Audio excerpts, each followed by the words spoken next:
Welcome to episode 9 of the Air Hug Community Podcast.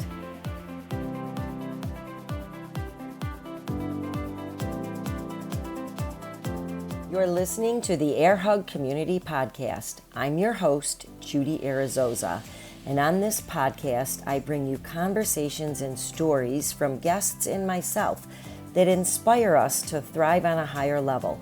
We talk about things like relationships and habits for optimal health and how we see the world. Whether you are a mother or an other, the Air Hug community is here to help you realize that improving the lives of others will boomerang back to you exponentially. And remember, not to be too serious. Life is better with a daily dose of smiles and air hugs. So when we think about cancer, rarely do we think of the words joy and funny.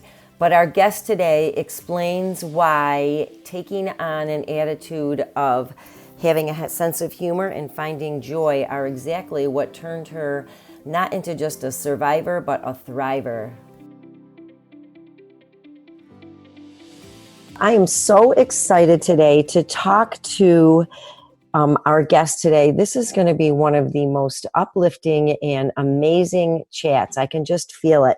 And I'll introduce her in a minute. But the reason I brought her on today is because she had posted, this all goes back to, she changed her cover photo on her Facebook page. And then it generated such a response. And it actually, the conversation morphed into her gratitude for being a cancer thriver instead of a survivor. And so her name is Beth Galusha. And Beth, tell us a little bit about yourself. Hi, Judy. Yes, I am happy to be here and happy to be thriving in my life. I have a wonderful husband, Chris, and we have 3 daughters, beautiful daughters, 22, 20, and 17. So our life continues to be busy, busy, busy. And I worked for a corporate local company called Manning and Napier for over 30 years, and I am now retired from that company. And I have spent the past few years in my retirement just working on my mind, body, and spirit. And you're right, that Facebook post and the reaction I got from my friends just was unexpected, but that unexpectedness made me realize, this is being recorded in October, being Breast Cancer Awareness Month, how really blessed I am to be here and to be in the physical state and body and mind that I am in, and knowing I've got a lot more to do in my life. Wow, amazing.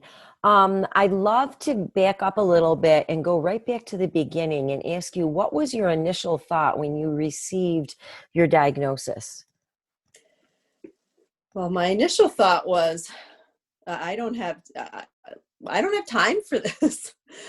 But then I took a deep breath and said, okay, I've got this. I have to, tackle this how I approach most other things in my life, head on, and take each day one step at a time.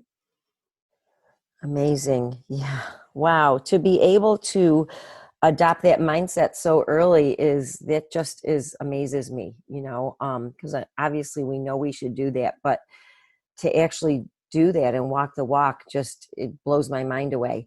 So on that same day, you were to attend something for your daughters. Can you tell us about that? Yes. So it was a Friday, and I received the phone call that was the results of the biopsy that I had had a few days previous. And so just an hour after hearing those words no one wants to hear, I'm sorry to tell you, but you have breast cancer. My family and I walked into our local high school and to attend my daughter's varsity soccer game, and it was pink out night. There was pink everywhere. They were wearing pink jerseys, had pink socks on, ribbons in their hair, balloons everywhere, all to raise awareness for breast cancer research. And as I was walking in, I said to myself kind of silently, I said, God, is this a sign? And sometimes in life, you can't make things up of what happens next. But this was one of those nights in the middle of the game. We're all sitting there cheering everyone on, and you could see over the horizon the biggest pink full moon, arose from the sky. And the announcer at the game was jokingly saying, yes, and we even arranged for this big full moon for our breast cancer awareness, evening for Pink Out. And I knew at that point that sign was God's way of telling me that I had this and I was going to fight and I was going to get through this. That is unbelievable. That is just like so amazing. And you're right. Nobody could have made that up. I mean, if you read that in a book, you wouldn't believe it. But the fact that you lived through it, and how amazing that there you were. I mean, you had that secret, right? You hadn't really told anybody yet. Is that correct? The only person that knew was my husband. Wow, that's amazing. Just, and I'm probably even overusing the word amazing, but to sit there and have that presented to you, I mean, not everybody gets a great sign like that, but wow, how could you not take that sign? Yes. So, how did you handle this with your children? Well, we waited for a few weeks to tell our kids because at this point I had many doctor's appointments that needed to go through in terms of what were the next steps. And it was decided that I was to have a surgery to remove the cancer. And so we ended up telling our girls that night before the night before the surgery. And at that point, the girls were 16, 14, and 11. So very young. And so we sat them down. It was probably a half hour before we all were heading off to bed. And, we told them that, I had breast cancer. And I think they were, the reactions on their face, no one said a word. They all kind of looked at each other like, is this a joke? I think a couple of them had smirks on their face and there was like this awkward silence. And finally, my oldest broke the silence and, asked me a question, which I responded. I said, yep, Mackenzie, I will lose my hair. And the minute I said that, I think that was the emotional release that my family needed to really know, wow, this is sad. And we all shed a few tears, but, in the middle of it, my husband's trying to make some jokes. And I said, well, girls, the good side of all of this is hair grows back. This is really no big deal. But I think, they needed something to, have a release of the, kind of the feelings that they had at the moment that they were being told that. So, we all wiped their tears and it's like, okay, well, we got to all get a good night's sleep. And I went down to the basement and I started doing some laundry, knowing I wasn't going to probably be doing too much. And, when I came into my bedroom, my husband had rallied the girls and they all were so excited for me to walk in my bedroom. They had notes, they had balloons and posters and just words of encouragement and so forth. And I told myself, it's like, wow, if these girls can rally, after hearing that kind of news, I can rally too. And I vowed to myself that I was going to take every little bit of strength and hope and blessings from everyone that came across my path to make this a really positive journey and one that, would be life-changing for me and others around me. So incredible. You have one special guy there who would think to rally your girls and to turn what was probably up till that point, but maybe ever the saddest day in their life. And they turned it into a cheerleading session for like, okay, mom's got this and we're going to do it with you. So amazing. Yeah. So, a couple of things. You had a Caring Bridge page, and I don't know if people listening know what Caring Bridge is. An organization, a website for people who are going through hard times in their lives, for others to rally in and help. And it's things like, it can be a schedule, like for providing dinners or rides or just coming to visit the person in need. And so somebody set up a caring page for you, apparently, or you did. Hmm. But you wrote in it on December 9th, you wrote, can I read what you wrote? Oh, absolutely. Absolutely. Okay, you talk about thanking everyone. And you said, so far, so good. I'm skipping around a little bit. I've been exercising each day. I have an appetite. I attempt to eat clean. I'm drinking tons of water. I have felt wonderful having felt wonderful during my pregnancies is also a good indication that my tolerance of nausea in the months ahead of me. Oh, I didn't know that. Cool. Yeah. Lucky for me, I know what this can do. Saltines, blah, blah. You keep like making jokes throughout this. And then you talked about this inspirational book that you were given, and it's called Love, Medicine, and Miracles by Dr. Bernie Siegel. And where did you get this book from? And tell me why it was so wonderful. Yeah. Again, early on, I worked for an amazing company for over 30 years, and the CEO at the time, his wife had been through cancer a few times, and they read all kinds of books. And he called me into his office and he said, Beth, I have something for you. And it was this book. He said, through this journey, he goes, if I can tell you one thing, it is if you can get your mindset in the right place, you will get through this. And I kept getting, throughout the every step along the way, like reminders, like God was really, sending all these people around me. It's like, Beth, get your mindset ready. It's going to be your best weapon. And Wow. there was a particular saying from, this book that, they describe what a survivor really is. And it just hit home with me. And it just reminded me of, what I needed to do over the journey that was ahead of me. And, to this day, I think back, it's like, it's how I have focused my life to, it's like my life's mission. And I'd love to be able to read this quote if that's okay. Yes, please do.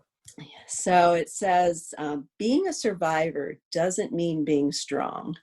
It's telling people when you need a meal or a ride or just company, whatever.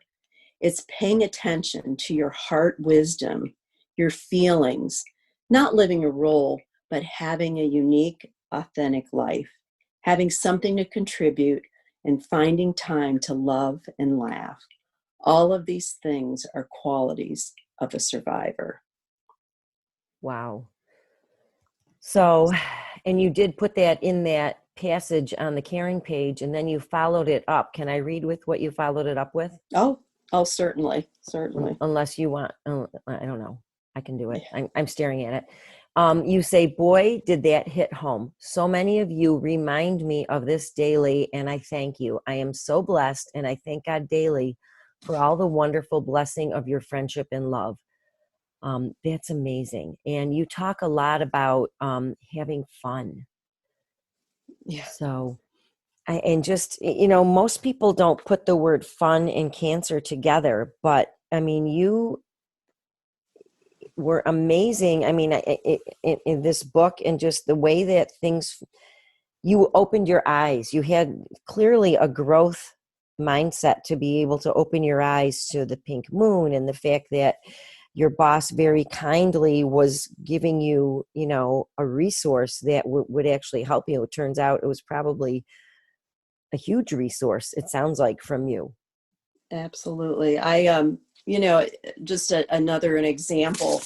My dear aunt, my Auntie Irene, she had written me a note, and again, early on, another sign from God. And she said, she expressed, she goes, I'm sorry that this is your lot. She said, but remember, we don't get to pick and choose except how we run with it.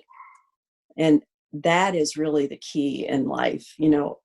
Things happen in your life, and Hmm. you're not going to be able to say, oh, I don't want that to happen to me. I'd rather have this happen to me. Now, we don't get to choose, but what we can choose and what we can control is how we run with it. And I chose to run with it. I was going to put my mindset in the best place it could be and go for it. So uplifting. I mean, yeah, you could have sat there and said, poor me, and, why do these things happen to me? But I don't see any of that in your story at all.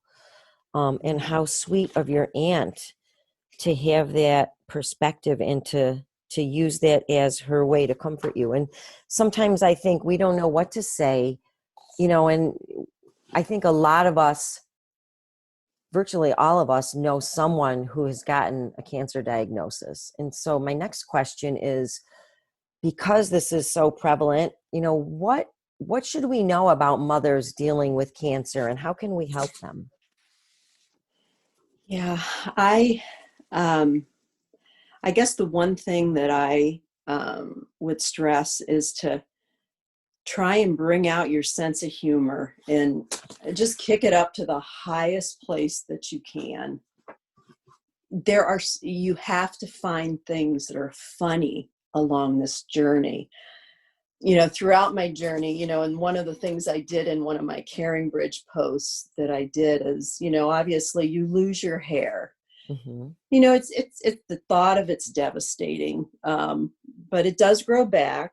But just the whole process of everything that happened to me surrounding losing my hair from, the night before, or the night before Christmas, all of a sudden, my I had had my first treatment, and your hair goes like 2 or 3 weeks, after that point. And my hair just clumped up in this big dreadlock the day of Christmas. And it was just, I couldn't stand it on my head.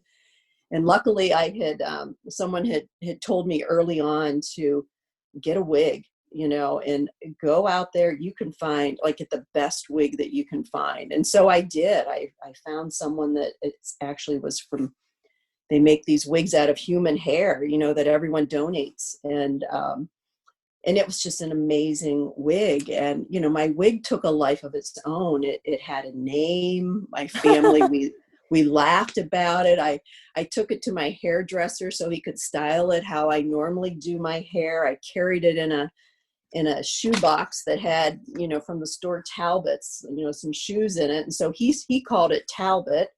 And, my daughter said, oh, it needs a first name. So it was Willie Talbot, was the name of my wig. And, just so many funny stories and so many funny things. And so I did kind of my top 10 funny list of, just everything about like losing my hair from, one of the days, before I lost my hair, my daughters and I, we were out in a large parking lot. It was really windy that day. And they said, Mom, you're going to have to be really careful when you start wearing your wig. Okay, we have a plan.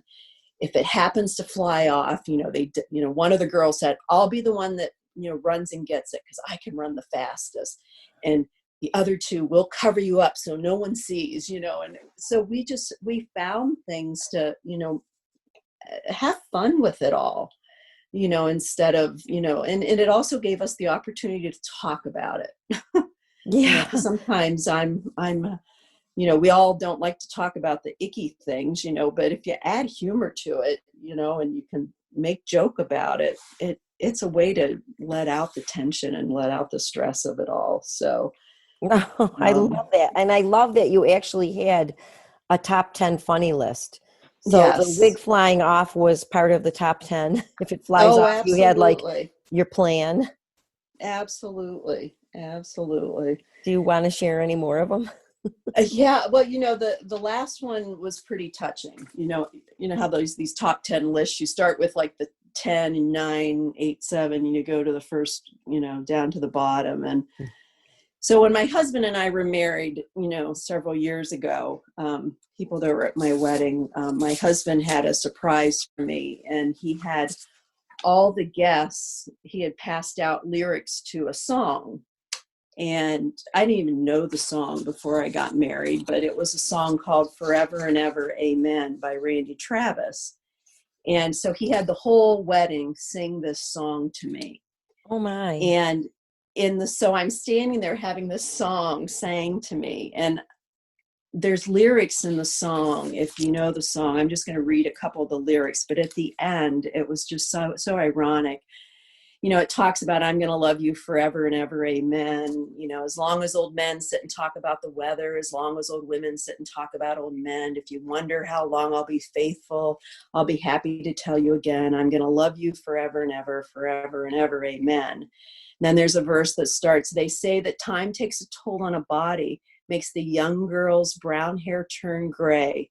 But honey, I don't care. I ain't in love with your hair. And if it all fell out, well, I'd love you anyway. And Oh, it was just, my husband and I think, who'd have thought, he picks this song and that the last words of that song would ever come true. And, he really was my strength throughout this entire journey. I just feel so blessed that I had him holding my hand along the entire way. And anytime I got down, he brought me right back up and said, we got this, you're the strongest, you can do this. So he really was my hero through all of this.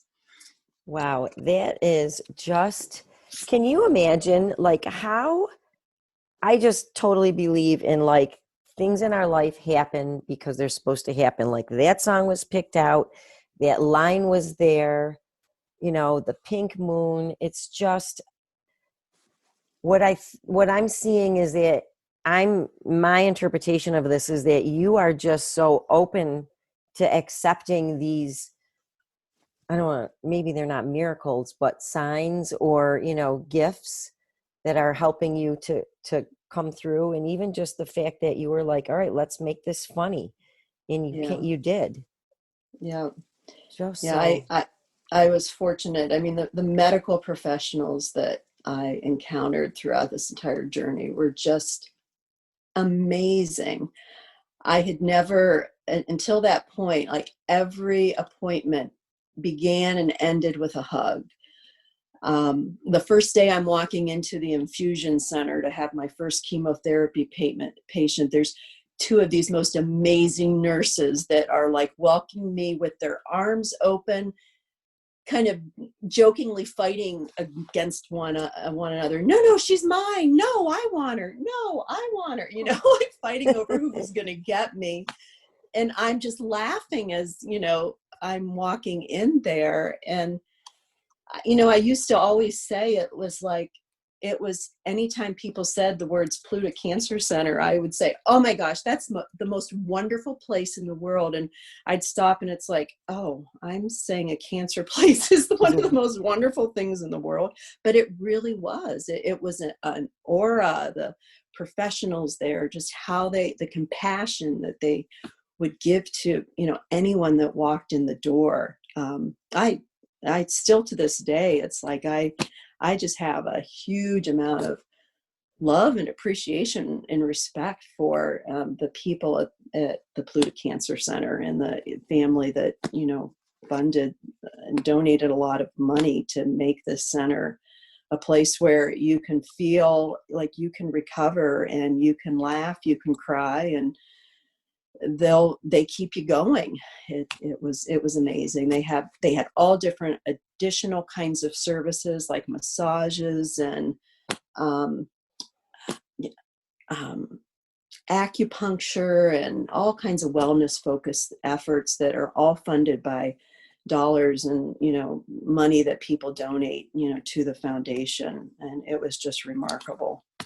Wow. Yeah. This, for people who don't know and who aren't local, is Pluto Cancer Foundation. Is that what it's called? Yes. Is a local cancer treatment center. And isn't it completely funded by donations? Yeah, it's like all the ancillary services are funded by donations. There's social workers, they have yoga classes, wellness classes. It is amazing what they do for families. They have a program called an angel program that, there's some families, it becomes a financial hardship in their families. And, one woman I met who was sitting next to me in the infusion chair, she had 4 children and her children were young. And their money was spent on all the co-pays and everything that went along with it. And, she told the cancer center that, it's going to be we all have each other and we're going to focus on just being each other's gift for Christmas. And, they have this program where people donate gift cards and all kinds of things. And they showed up at her door a week before Christmas, like Santa had arrived with a big sleigh of gifts. And she was just floored. I mean, the things that they do for families, in need that are going through this. They have an annual holiday appeal that they do each and every year, and a bunch of fundraisers. And I've tried to get involved in any of those that I'm able to. So just it's the cause, and what they're able to do and help people is amazing.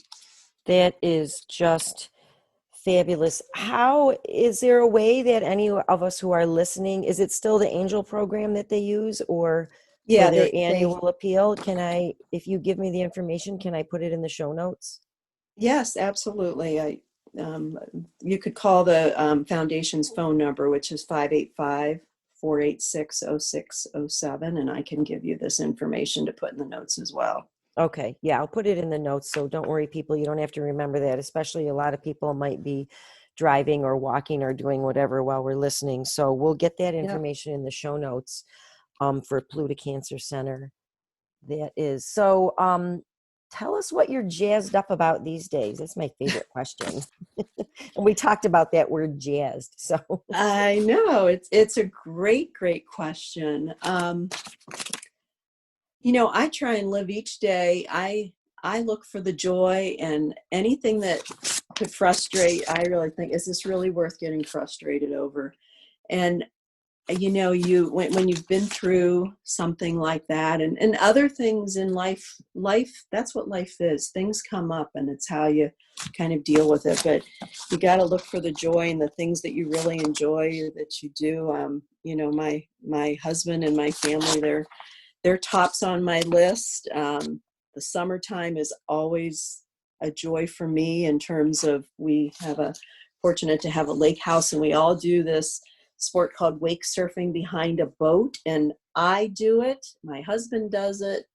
It is the funnest thing in the world. And we play music, and you dance behind the boat, and you're on a surfboard, and really the wave from the boat, you're not holding on to a rope, but the wave from the boat pulls you along, and you have to balance, and it's just tons of fun. So summertime is always a highlight in our family. And I'm a firm believer. Even though I retired a couple years ago, people are saying, "Oh, are you enjoying retirement?" And I think what's happened in 2020 has made me kind of evaluate that. Okay, I've done enough of getting me where I need to be. I'm ready to give back to people, and I have a few exciting career, opportunities on the horizon, and fun. I'm excited to that's what's getting me jazzed. Another thing that I've done, that I did, for the past couple years, is I raise puppies for Guiding Eyes for the Blind, and we take the puppies for 15 to 16 months, and we teach them everything they need to know with house manners, and take them out and socialize them. And then they go back to the Guiding Eyes organization, and then they're trained by professional trainers. And then these dogs actually are placed with people and give people that are visually impaired independence that you and I take for granted every day. And it just broadens their world. And through this organization, I've met lots of other people that raise puppies, visually impaired friends that have now are utilizing these dogs and are so appreciative. And it's just been a great mission project for my entire family to do this and give you happiness that you're doing something for others. So that's what gets me jazzed. Yeah. Well, who wouldn't love to be with puppies? So that's so cool. Yeah. So it takes 15 or 16 months for them to get their house manners. Yes. I love what you call But house manners. they're still dogs, but they to but yeah, it takes that long, and they're given a chance like any of us. We don't always toe the line, but you give them a good foundation, and these dogs are just an amazing, like what they're able to do for people once they go through professional training for about 4 to 5 months before they match them with a visually impaired person. How that is so cool. So, wow. And I've seen your dogs. You had some videos of them, and I'm like, whoa, they are really, um, they have really good manners, is all I Mm. have to say. It's Yes, so cool. yes. So I don't know if I should mention this or not, but when we met maybe 2.5 years ago, I had asked you what your goals were. Do you remember that conversation? I do. I do. And you were another, God sent individual in my life, angel, as I like to refer to them. Yes. I I mean, we think met I'm, on happenstance, right? Isn't it funny? We were at an event and we met each other. yes. Yeah. Yeah. Yeah. And yes. And um, I was looking for exactly what your business does. I was looking to exercise with women of, a similar age, and building camaraderie, and being able to get together and hold yourself accountable, and getting some weight resistant training back into my life. So I do remember, I think I might have said something to the impact of, I want to be able to continue to live and actively enjoy my life. Yeah. And you specifically mentioned surfing. You had said, Yeah.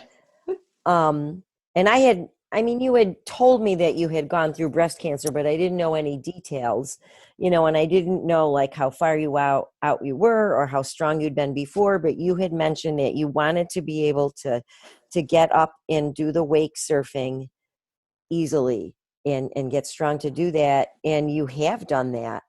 Yes, I have. Yep. When you sent us that video, I think it was early this summer, early in 2020, we are like, look at what Beth is doing. We're all like, and she's 59 years old and she's behind that boat like it's nothing. It was just, Yep. that was exciting. And it's even more exciting knowing the rest of your story, you Yes, know.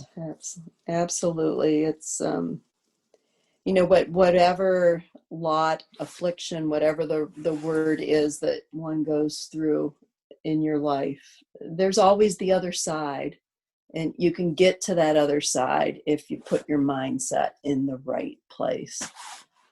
Firmly believe that. I got to agree with you. And you are living proof. And thank goodness for Aunt Irene and her sign about maybe we don't get to pick, but we get to choose how we react and how we get to the other side. Absolutely. So I have Absolutely. one more because you said you have one of the other things that you have been jazzed up about was learning how to cook foods that heal your body. And you very nicely said, I will share with others when people ask. So do you want to tell us about that? Absolutely.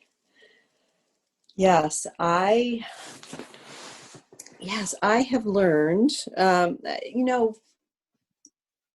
I was, being 59 years old, I was raised in an era where processed foods, were entered into our, everything to make life easier and quicker, when it came to the family dinner. And, you know, if you begin a mission of really learning how foods can heal your body, it is amazing what you can learn, and how by adapting a few different things in your diet, it can really change how your body functions, and how, like, for example, cancer cells, are in all of our bodies. And Hmm. if you eat a lot of sugar and feed them sugar, they will grow, and so you can, eliminate sugars. If you can eliminate sugars and processed foods, and, as I learned from you, Judy, fill your plate up, half plate full of vegetables and things that are, grown from the ground. it can really make a difference in how you feel. And, there's all different ways that you can do it, but I loved what you taught me, that concept of fill at least half of your plate with vegetables. And it really makes a difference. And so have really gotten into, and this has been one of the bonuses of, as we all were during the stay at home, was cooking. All my girls came back from college, and we were all back in the household together, and dinner was the highlight of the day. And my husband was we joke, my husband was the hunter. He would go out to Wegmans and get the food, and I Yes. would come up with what to make and how to make it. And we just enjoyed all kinds of new recipes. And I enjoy, I've got this whole little kind of crew of people, and we all share recipes. We all share, oh, you got to try this. And sometimes just changing a couple ingredients in a recipe, that something that everybody loves, like here's an example. It's like chicken wings, well, instead of using the chicken wing, use some cauliflower and add some vegan butter and some hot sauce and broil it up. And it is the most, you feel like you're eating the chicken wing, but you're Amazing. eating a plant that just has the right spices to it. We learned, we make a cheese sauce out of potatoes and carrots and nutritional yeast and some spices. And in a fajita, one would never know that that's not regular cheese. It's absolutely delicious. Nutritional yeast. So I don't have a lot of experience with nutritional yeast. I've, bought it and actually gave it away because I didn't know what to do with it. I might be interested to try that again. So, Yeah. but the half plate veggies, yeah, that's been one of our mantras for ever and ever and ever. 2 meals a day at least, half plate veggies, and it just, I don't know, it just definitely puts joy in my life. I don't know about your. Yeah, and just add the protein of your choice to that Mhm. half plate veggies is the key. And it's like if you eat that way, it's like the weight came off, and you stay active. And it's just been, people have been asking me, what have you done, what have you ate? And they're very curious. And and then all of a sudden we just start sharing recipes, and it's a lot of fun, because you want to spread the word of health. And we want everyone else to be aware. And I'm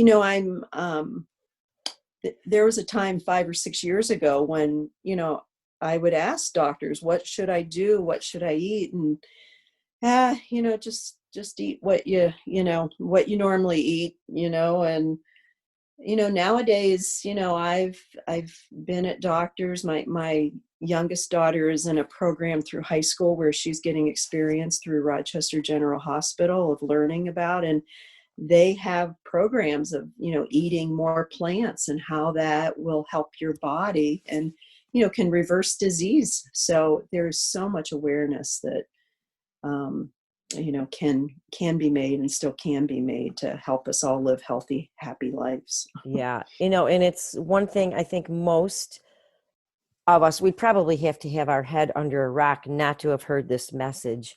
But I will say, if you don't mind my reflecting, is having known you for a few years now and you adopting this, like from when I met you to now, well, now you're wake, how do you say that? You're wake surfing, but Mm-hmm. you're also just like, you have like this brightness around you. I mean, like your skin, everything, you are in such better physical shape, compared to when we met. And, um, Absolutely. adapting this, more plants, more, and I think Yeah, people can do it too, even if people can increase just a little bit, of their plan, do absolutely. it in stages. It definitely makes a difference. So, but you Yeah. are like the poster child for that. So exciting. Yes. Well, thank you. So, well, as I wrote in your Facebook thing, I very selfishly am grateful for you being a thriver, because we have become friends over this, and I've learned so much from you about, joy and outlook and, frustration and what's not worth, being frustrated over. And so we pick and choose, and from you, I have actually learned to choose more joy. Oh, thank you.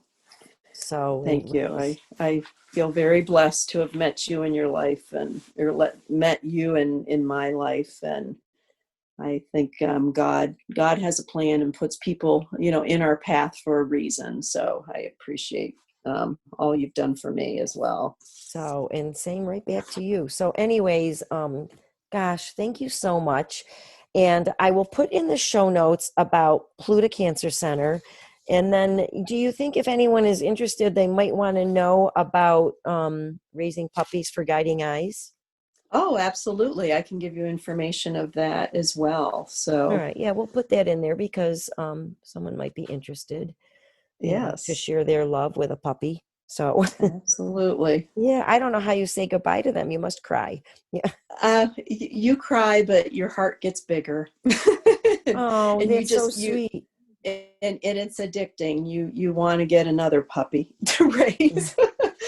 So, but it's like your kids. You just become so proud of them, no matter what path they choose.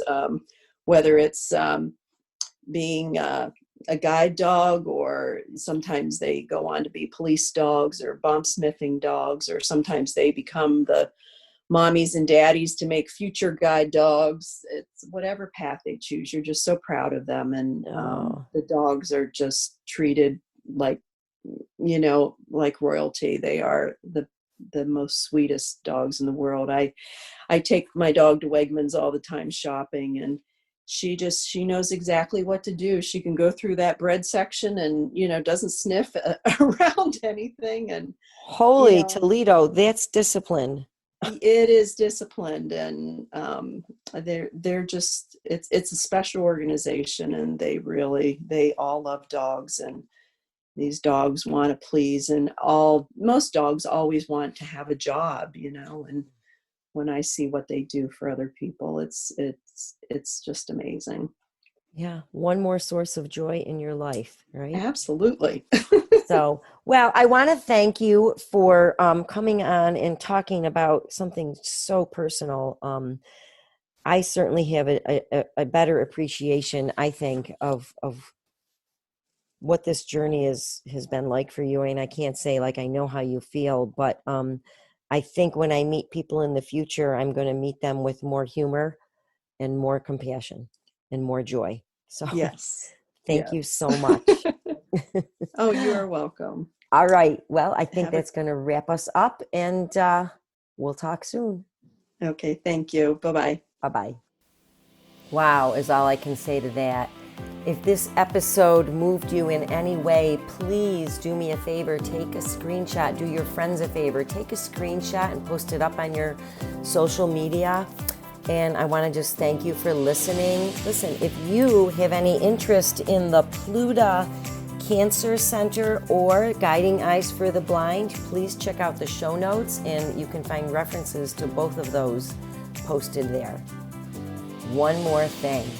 Remember not to take yourself too seriously, and go out and give some air hugs to someone who can use it today. Remember to spread joy and to laugh.